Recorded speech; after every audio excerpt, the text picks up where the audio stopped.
Jim Marty here from BridgeWest CPAs and Consultants. I have my associate and partner on the line here with me, Larry Mishkin. Say hi, Larry. Jim, how you doing? Larry Mishkin from the Hoban Law Group. Always a pleasure to talk to you, Jim. Yeah, very good. So, we have some things to talk about today. The Dead & Company tour is just getting outstanding reviews everywhere they go, and I heard great reports about shows at Wrigley Field last weekend. So Larry's going to fill us in on that. Then we're going to swing into a discussion of some of the big cannabis things and the laws that are changing in the Midwest, specifically Illinois and Missouri have a lot of things going on. Right now I'm speaking from Massachusetts. We're visiting some family, and I visited a Massachusetts dispensary today, so I give an update on that. Fantastic. Lots of good stuff to talk about. Jim, you're right. Dead & Company are really hitting their stride right now.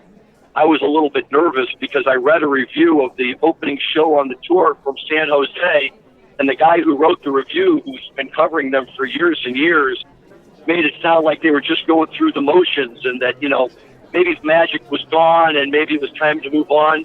I don't know what made you watch, and maybe, the first show on the tour is always a little bit rough, but they rolled into town this past weekend at Wrigley Field, and of course, as a Cardinals fan from St. Louis, it's always difficult for me to go to Wrigley Field, except certainly on occasions like this, but it feels like just another home for the Deadhead, and it's really great.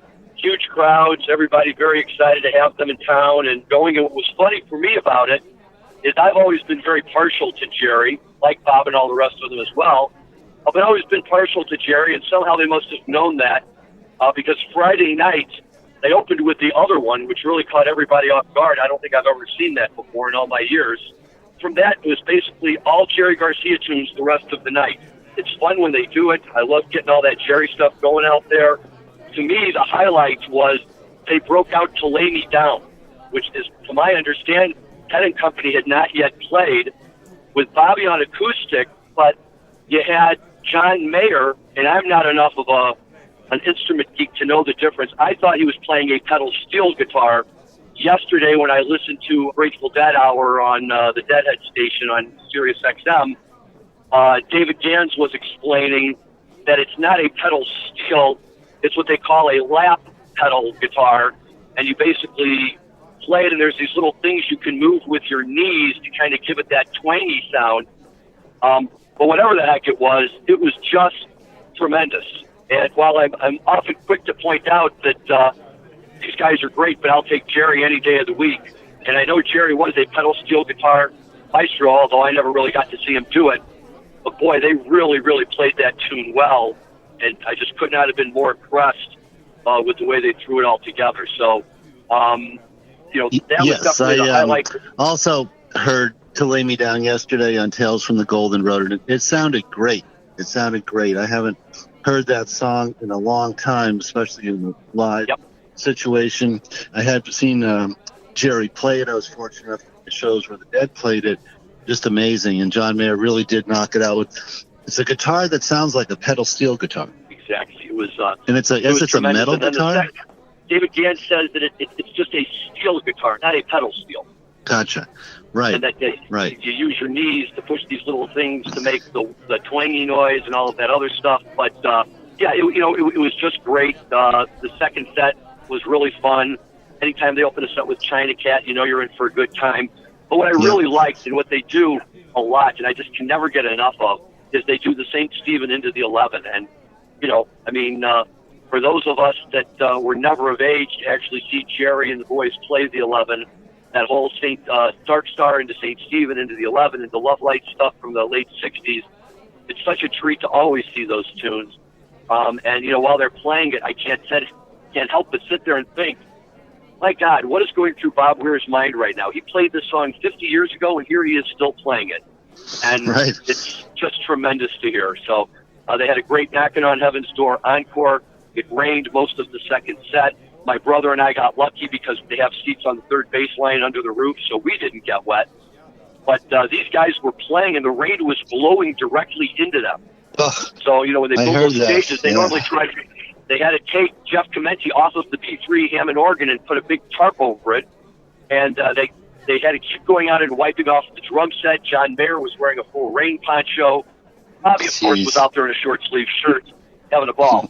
Yeah, so I've heard such great things. They're just blowing up the internet and social media with all the rave reviews of the Dead and Company shows. And then Fish did a great job this weekend at Bonnaroo. Oh, right. Bonnaroo was this weekend, too. I heard about that. Yeah, and they were playing that on Fish radio station all weekend, and it sounded great. Yep. Really playing well. Yep. So, yep, it's on. Yeah, there was another show of Dead and Company recently where they opened with Terrapin. So they're really jumping straight into it. Usually the other one and Terrapin are, fairly late in the second set of songs. Wait until I tell you about the Saturday night show, and that'll blow your mind. But before we get there, we can't forget our alternative purposes here. And the guy who's from St. Louis originally and still has a father living in St. Louis and spent a lot of time down there, I could not be more excited that the state of Missouri has voted in medical cannabis. The applications are out.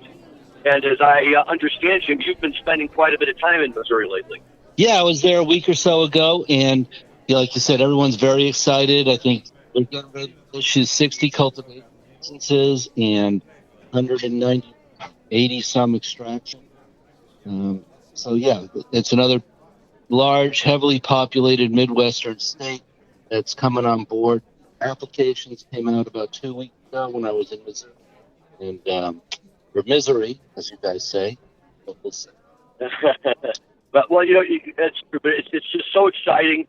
I think it's great for Missouri, which sometimes comes across as a pretty red state, and so I see this as a huge positive move by the state overall. It's incredibly a lot of foresight on part to recognize that this is the direction things are going, and to try and get on top of it earlier rather than be one of the latecomers. So it's going to be a tremendous opportunity. Do you see yourself working with some of the folks down there as they move forward? Yeah. Well, the way it works in Missouri, it's a point system, and you get extra points if you can have people on your application, either as owners or consultants who have cannabis experience. So I have some of my some BridgeWest Colorado clients are going to be on the applications in Missouri, which will give them some extra points. You also get extra points depending on your zip code if you're in a high unemployment area. So a lot of ways to get up various points. The regulators got out ahead of it, and they limited many areas of the application. When you answer the question, you can only use 2 to 3 or 500 words. Says that anything that the applicant writes, of course, somebody has to read it, and they don't want to be reading huge stacks of paper because they're under a tight timeline. The applications are due back in August, and then later this year in the fall, the license will be issued. So sometime in the first half of 2020, the first medical marijuana will be grown, harvested, and sold in Missouri.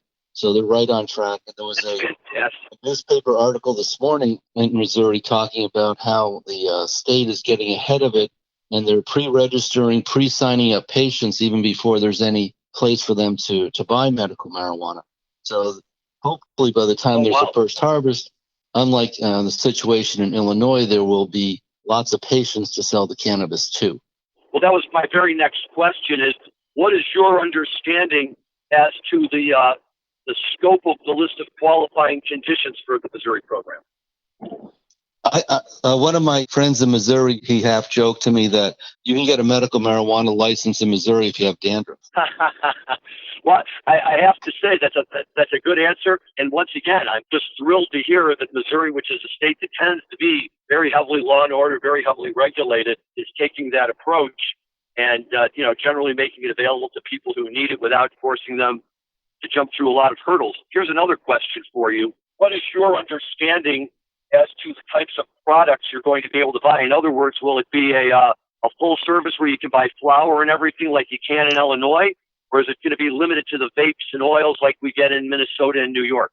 No, it's going to be all of the above. Be able to sell flour. You'll be able to wholesale your flour anywhere within the state of Missouri, so you don't have to be totally vertical. It's going to be somewhat of an open market with the cultivators, so you don't have to be vertically integrated. There's going to be extraction and extracted products, and the retailers should have a good variety of products on the shelves. Well, this is exciting stuff. I'm glad to hear that. That once again, it sounds like they're doing things the right way. And, look, another state in the Midwest that's part of the program is only good for everybody.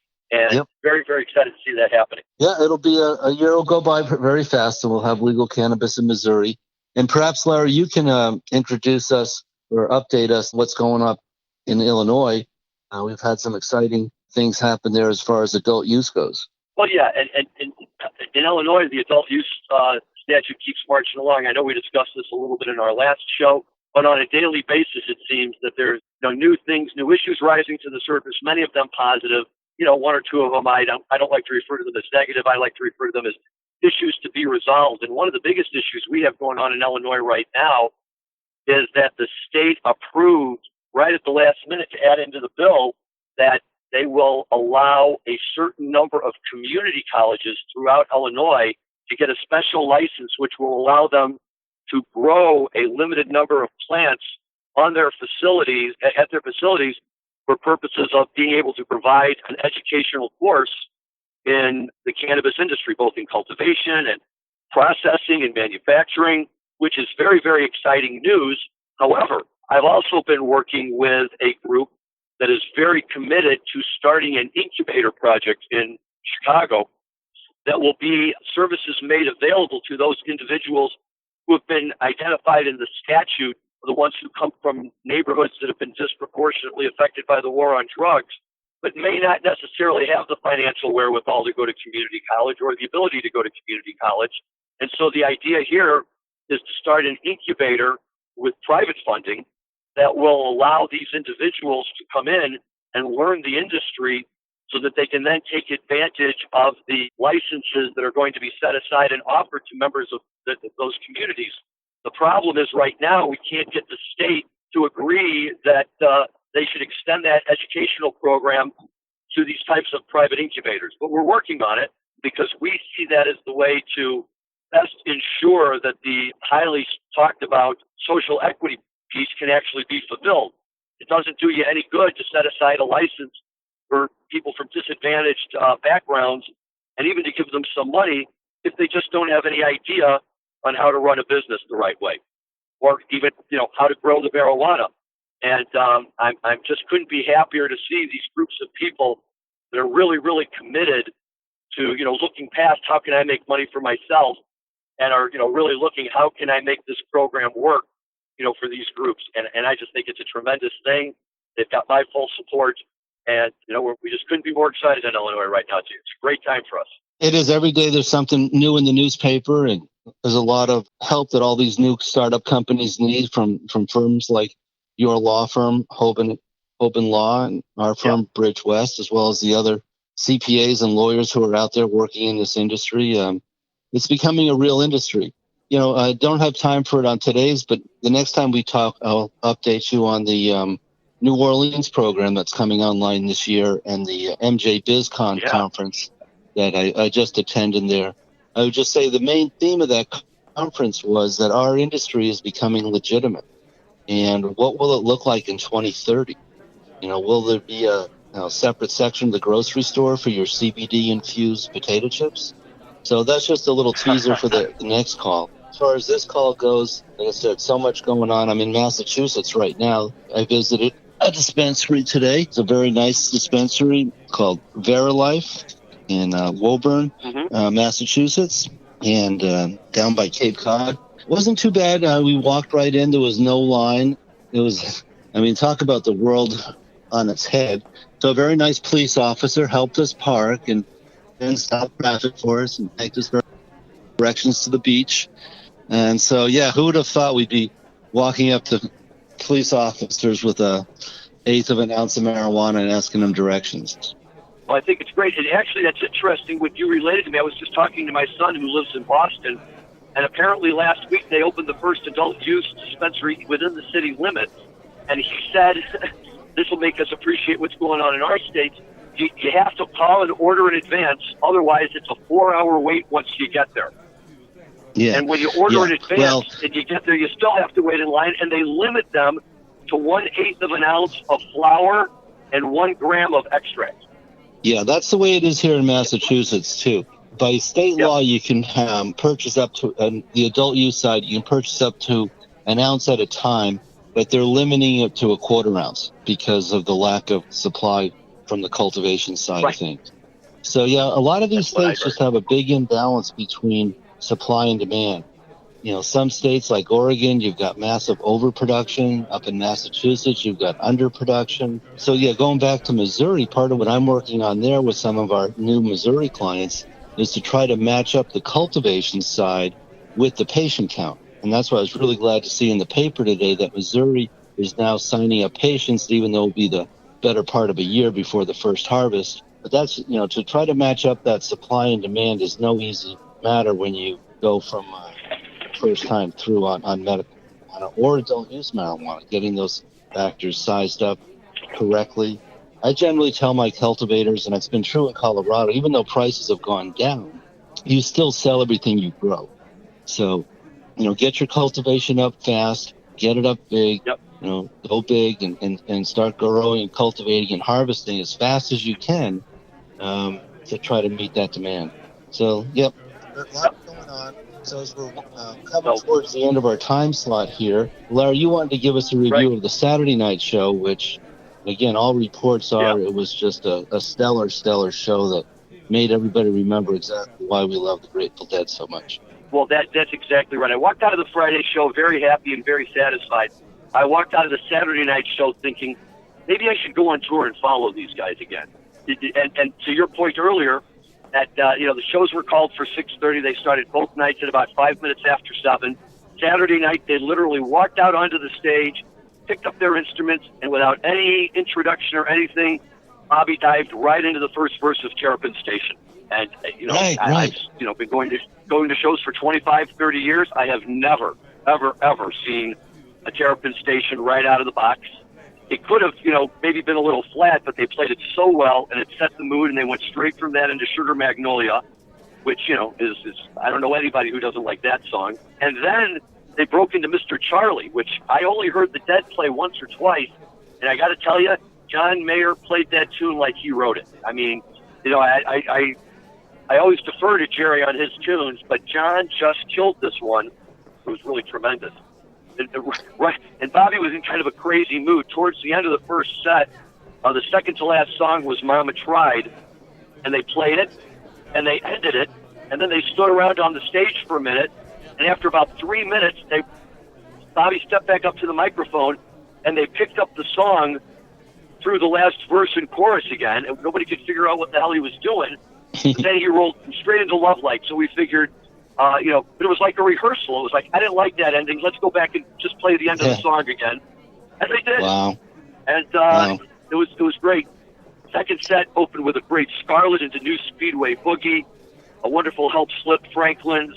Friday night, when they opened with the other one, they only played the first verse. So coming out of space Saturday night, of course, they picked up the second verse.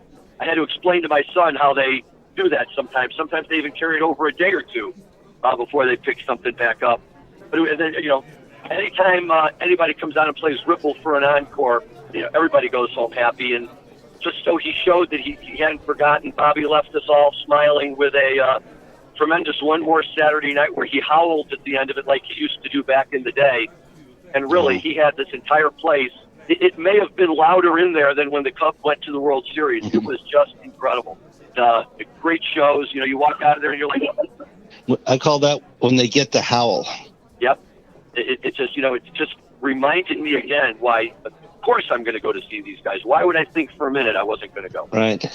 Yeah. Back in Jerry's day, the Grateful Dead day, when the Grateful Dead would have a particularly good set or a good concert, at the very end, they would get what I would call the howl.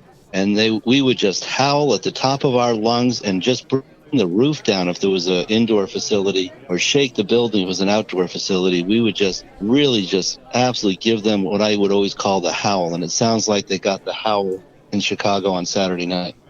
They got it over and over and over again, and it was a great night. Everybody was having a great time all around us. There were old people, there were young people, there were tiny little kids, and everybody was having a ball. It just was one of those kind of nights where they got it right. The songs were great. They were played well.